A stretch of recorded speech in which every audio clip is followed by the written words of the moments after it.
আপুনি যদি কাৰোবাৰ এট্ৰেকশ্যন পাব বিচাৰে বা কাৰোবাৰ ইম্পৰ্টেঞ্চ পাব বিচাৰে তেনেহ'লে আপুনি কথা পাতোতে সন্মুখৰ মানুহজনৰ আপুনি নাম ল'বলৈ নাপাহৰিব।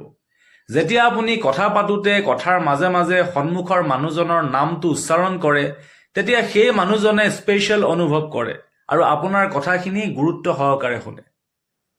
আপুনি যদি কাৰোবাৰ লগত কথা পাতোতে সন্মুখৰ মানুহজনে আপোনাৰ কথা কাটি আছে বা আপোনাক ইগনোৰ কৰিছে তেনেহ'লে আপুনি একেবাৰে শান্ত হৈ যাওক আৰু আপুনি সেই মানুহজনৰ চকুত চকু থৈ একেবাৰে শান্তভাৱে লাহে লাহে কথা পাতক।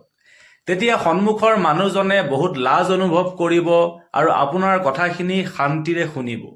এইটো এটা হিউমেন সাইকোলজি হয়। আপোনাৰ লগত যদি কোনোবাই চিঞৰি চিঞৰি তৰ্ক কৰি আছে সেই অৱস্থাত আপুনি একেবাৰে লাহে লাহে সেই মানুহজনৰ লগত কথা পাতক। আপুনি কেতিয়াও চিঞৰ বাখৰ নকৰিব। আপুনি যিমান পাৰে লাহে লাহে সেই মানুহজনৰ লগত কথা পাতিবলৈ ধৰক। তে দেখিব যে সেই মানুহজন হঠাৎ কনফিউজ হৈ যাব আৰু তেওঁ নিজেই শান্ত হৈ পৰিব।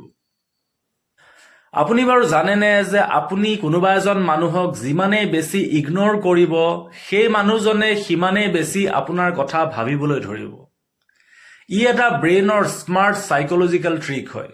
সেই মানুহজনে বুজিয়েই নাপাব যে আপোনাক কিয় পাহৰিব পৰা নাই।